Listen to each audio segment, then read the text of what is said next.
anything exciting for that? I mean, I have slides and I just go. Oh, is that mine or yours? That's mine. I just hit record because I forgot to hit record earlier. Oh, I was like, what is happening? I have each element broken down, and it's like my line is a slideshow on its own, and then there's one with texture, like, so each I still do the same thing as each day. Form is the next day, like each day has its own slideshow, but they're not anything interactive. And I definitely don't have any good videos. I've just used the ICEV before. Yeah.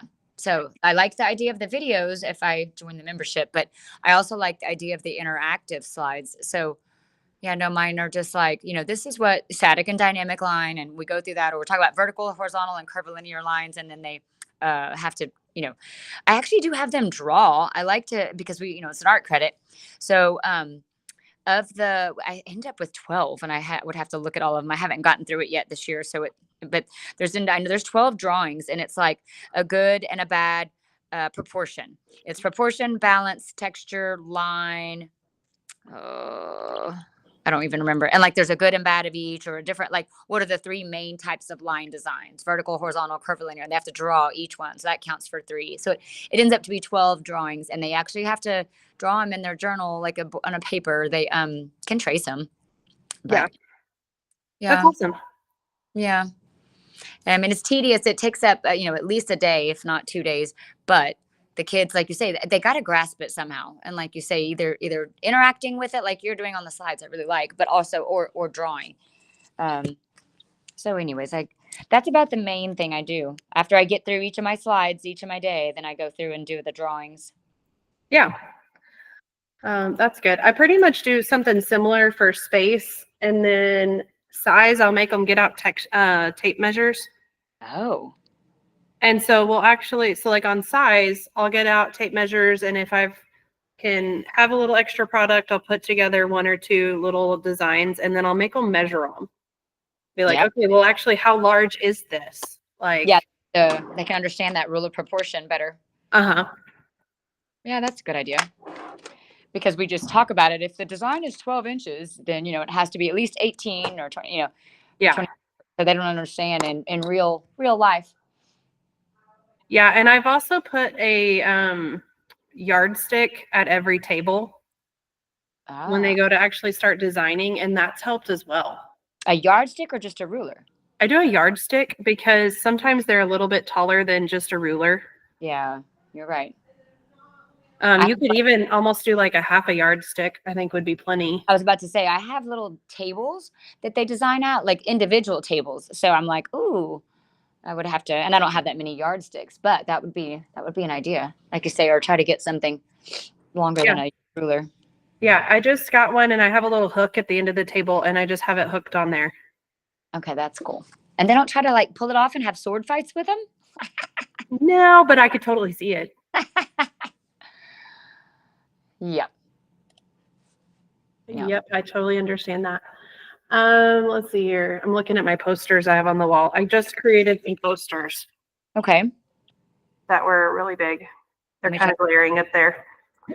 But I made a poster for every one of the elements and the principles and put it up on the wall really big. That's a good thing to help as well. Yeah, that is a good idea. Yeah, I like that. Huh.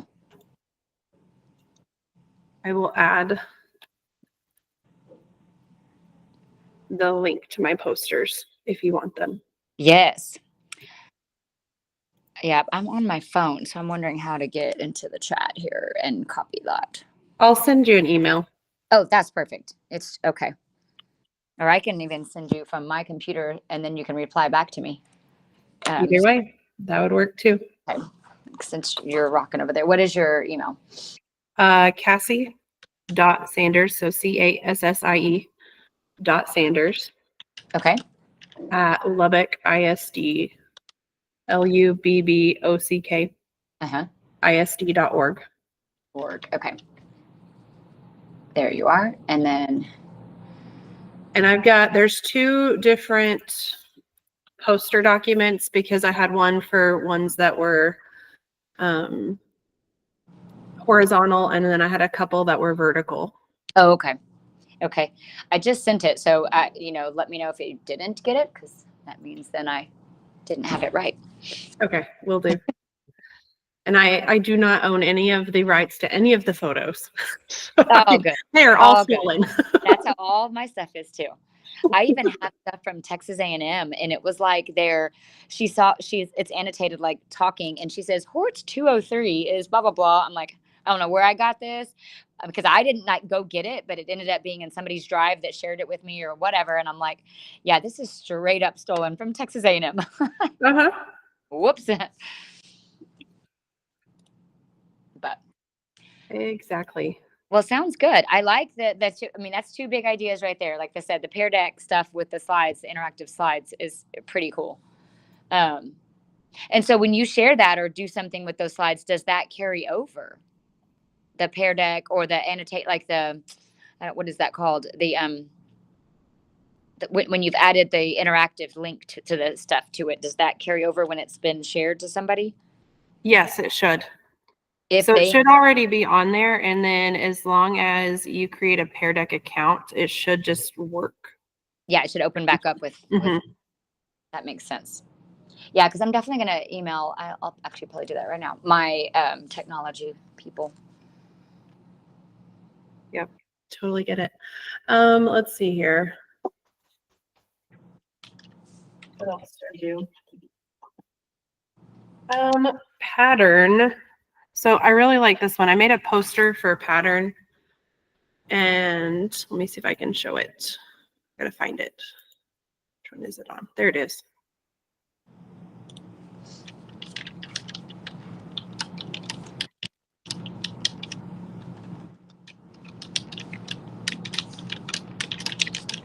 Okay, here's my posters. Yeah, those are nice. So here's the texture one, and then I have it right next to pattern, which I just went on pattern and was, highlighted where all those circles were. Yep, because to like make you it said, a little more obvious. yeah, that's really good. And then I just did a really basic color wheel because I'm tired of, I had who was it? Whose poster did I just take off the wall? Fresh Country. Oh, yeah. I had their color wheel poster, and it was driving me crazy that at the bottom where it had the color harmonies, it had two that weren't, like in the 5 little ones, two that weren't. I think it was primary and secondary. Oh. And so the kids kept trying to like choose primary or secondary as one of their color harmonies. You're like, nope. No, that's not it. Yep, that's not. Yeah. And then Oasis just sent out a document, she just said podcast, but she also has a written one where she sent out these really good drawings. That one, not that one. It was balance, and then this one on space. Yeah, those are good. So I stole those. Yeah. And then I also added them to my notes. Gotcha. And then that's the best one I've ever seen for scale. I think I was watching it last year for Christmas, and I was like, you know what? Yep. Yeah, that's an easy way for them to understand. Okay. Does it match the surroundings? Yes. And then I've got, harmony and unity are always so tough. Yes. So I usually just try to show a good versus a bad. Like you want it to all go together versus this one that's just super chaotic. Yeah, hodgepodged. Yeah. And then all the parts go together. So like this one's got these super weird fuzzy things out the top that really don't fit. Okay. So. That's cool. And that's what you're sending. That's what the posters. Uh-huh. Perfect. Yeah, those are good. Yeah. Now they are scaled up to like 24 by 36. So if you copy these pictures over to a PowerPoint, they're going to be like super huge. You'll have to downsize them a little bit. No worries. No worries. Those are good though. Is there any other types of, I guess for texture, I do the a Zen doodle. Oh, I haven't had that either. This one's fun. Let me pull it up.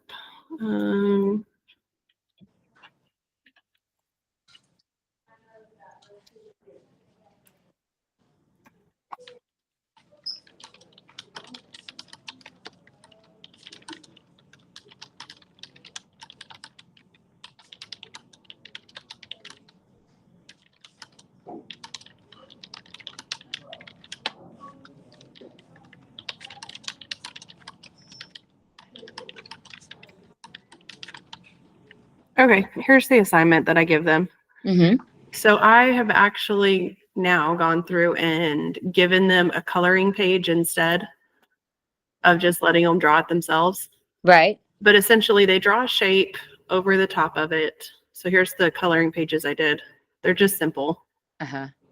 And then they draw a shape over the top of it. On the inside of the shape, they color it normally. And then on the outside of the shape, they do Zen doodle patterns Uh-huh. to see. So you kind of catch pattern and texture at the same time. Oh, okay. That's cool. And then here's examples. Like I give them examples of all the Zen doodle patterns so they don't have to sit and make them up on their own. Yeah, they can pick one. And then my rule is that they can't do the same Zen doodle pattern in two touching boxes. Okay. Yeah. Spread it out, pick different ones. There's Yeah. I'm like, got- you can alternate it, but just don't do the same one over and over and over. Yeah. Okay. That makes sense. Yeah, that's interesting. I haven't ever thought of how to do that either. And then this year, let's see, I did print out some shapes because I've got some OCD kids that can never like make a correct circle. And then it drives them crazy and they, redraw it 15 times. Yeah. So I just got some random shapes and printed those out this last time. And I did some funky things too. So I did like dinosaurs and lightning bolts and Yeah. Yeah. Let them pick one of them. yeah. That's cool. Of course, then I've got my stock show kids that want to do, like a goat or a pig or whatever. I mean, yeah, I get it. So let's see here. And then color's the last one. So what do y'all do for color? I have them do. We go through all the color harmony, the little color schemes, all the schemes, and we. I'm trying to think what I don't have much doing it during the instruction. We do I have a worksheet, a little like answering thing, but then at the end they have to create the 3D color wheel. Mm-hmm. Yeah, we still do the 3D color wheel. Yeah, that's a good one. Yeah, I let them hear some ideas, and I have them around my room, but then I make them pick something different. I'm like, if I've showed you the example, you have to pick something different. Right. And I like to tell them that, you don't have to spend money. In fact, I'll give you extra bonus points if it's upcycled and you're not spending any money. So then I get, those little paper cardboard coasters from a bar or something. They've painted them and then they've mounted them. I'm like, okay, that's cool. That is cool. Yeah. Yeah. Just something that they're not spending money. I've had leaves, different size leaves. Oh, and I give them extra credit if the 3 primary and then the secondary and then all the tertiary are the same size. So your primaries are the bigger shape of the whatever you've made, and the secondary are medium sized, and tertiaries are all small. Seems to work good. Yeah, that's awesome. Let's see here. I do, when we're taking notes, I usually pass out, it's just a little sheet that has the different color harmonies on it. So they can see it in color. And then I pull out paint and we usually paint a tint, hue, tone, and shade. Oh, that's smart. And mix them. So it's just like these little 4 boxes. And then they can just glue that into their notes. So it doesn't take very long in the notes. And then it glues right in. Yep. And then this is usually what I've been doing recently for color. Let's see if I can make that any bigger. I can zoom in too. I zoomed in on it. So it's it's watercolor. Oh, okay. And I had them tape. I don't use watercolor paper because I'm cheap. And so we just use regular white paper. Uh-huh. And in each, they have to trace off with a ruler, I think 10 different boxes. Okay. And then they have to, in that space, watercolor a different color harmony. Okay. And I think maybe I did 10 boxes because then they had to do the 5 color harmonies twice and they couldn't use the same colors. Oh, gotcha. Yeah, rotate them. Yeah. Swap them. That's smart. And what kind of, you did watercolors? Yeah. But Yeah, you could that's do any type of paint. yeah. My district just has a warehouse where you can buy some school supplies from that are cheap, and watercolors was one of the cheapest. So I was like, oh, let's do that. Yeah. Definitely make that work. Yeah. Yeah. So I also at the beginning of the year, like in that time that we're blowing time because kids are never there Yeah. or they're trying to figure out their schedules. I pass out one of these and it's a bunch of animals. Yeah. And I tell them that they have to choose 3 colors, and those colors cannot be brown, white, black. Like they can't be achromatic. Yeah. Needs to be on the color wheel. It One of has the to be on the color wheel, 3 colors. Okay. And so I have them do this at the beginning of the year and then cut it out and glue it into their notes. And then when we get to color, I have them go back and look at it and determine what color scheme they accidentally picked. Oh, how cool. Okay, I like that. Because most of the time they will have accidentally picked one. I could even do that now before I even start. I haven't started it. Do Yeah. you do that? But I like it, like you said, that it's not a deal breaker if they don't do it in the beginning and they got their schedule switched or they came in, they came in late, whatever. Yeah. But yeah, I like that. That's really cool. Yeah. I'll add this on there. Yeah, throw that in there because that's pretty cool. I like that. They're gonna, like you said, they're gonna accidentally, more than likely, probably pick something because they're pleasing to the eye. Uh-huh. Yeah. Yeah, that was an Alan Masters activity. I definitely stole from him. Okay, there you go. It's all good. Yep. Let's see. I think that's most of them, right? Space. Yeah, you didn't do anything for rhythm, or how do you all do? Oh, so rhythm and in all of those are principles. So we're doing those in 2 weeks. That's right. That's right. Okay, so this was just the elements. Cool. Yep. Cool. No, that really does help. So I love it. I love Good. Good. Well, I will finish making some notes on these and try to type in some of the things you said as well, so I'll remember. And then I'll send this link over to you. Awesome. That would be great. Yeah. Very, well, thanks. I'm glad I jumped in. I was like, Yeah. I'm gonna just try to get this done, and was in the middle of all the other things I was doing. I understand. Yes. Yes. Well, thanks, and have a good Monday. Thanks, you too. Okay. Bye. Bye.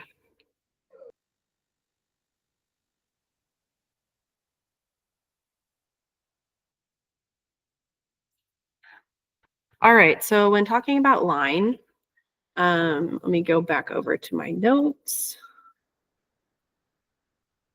So I usually I start out with the videos from TSFA, and I highly recommend them. You have to be a member to be able to use them. And it's like $97 a year to do that. But they are so helpful because there's one video over each of the elements and principles of design. And if you don't have to be a Texas Master Florist to be able to be a member. You can just be a member. You just pay the money to be a member. And if you decide to take any classes through them, those are also cheaper and discounted. I start out with their line video, and to give the kids some type of background knowledge. And then we do the elements of design. I break every element up into each day. So I talk about line first. And when I'm talking about line, I've just got some real basic notes here, and it just goes over static lines. So there's a vertical and horizontal. But then I've got it set up as a Pear Deck activity. And you can do this in Nearpod as well, but the kids can draw on the slide. So this is an extension, and you click on Pear Deck and open Pear Deck add-on. And then over here, if you add a new slide, you can make it into an interactive slide for the kids. So I like the draw function for this. And if you just click draw, it takes it a second. And then as soon as this black bar pops up, this will be an interactive slide the kids can draw on. And you can edit it then just like you normally would, and you can upload a photo. So let's see here. I'm just going to upload a random one real quick.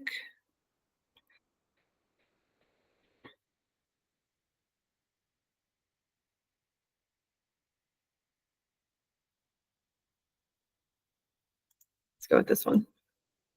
All right, so here's this slide. So when you click Start Lesson, you have the choice of it being a student-paced activity where you can assign this for like homework, or you can do an instructor-paced activity where they can't move forward on you and they're stuck when you go. So when you click the next button on here, it allows them each, like they have their own individual copy of this essentially, and they can draw on their slide and they would draw the lines where these gladiolas were.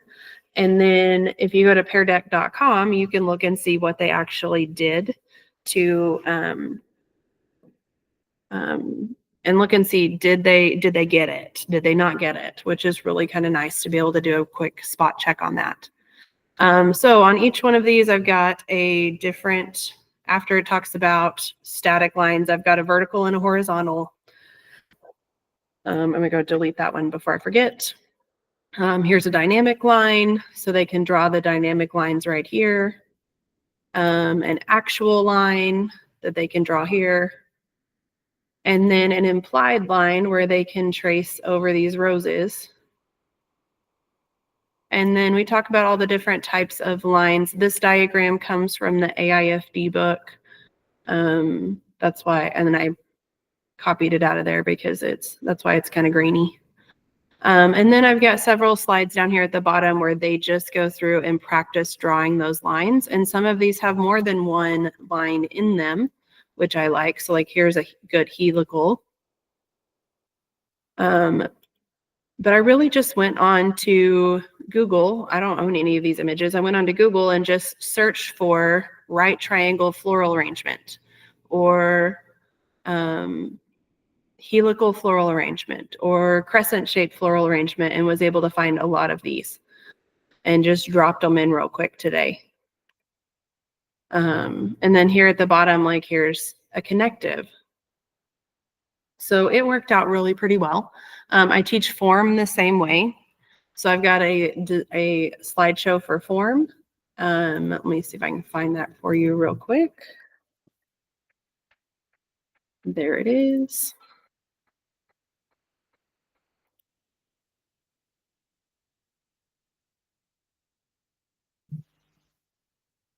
All right, so form, exactly the same setup. So we talk about what it is. It's the shape of each design or the shape of the whole arrangement. Talk about closed form, open form. Here again is the diagram from the AIFD book.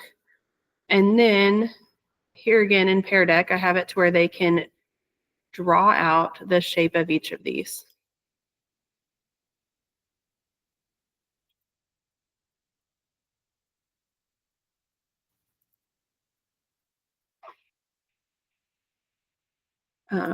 Pretty simple. There's not a whole lot to this. I try to keep it as simple as possible and try to not dumb it down, but essentially water it down to where it's pretty easy for them to understand. I will put links to a lot of this on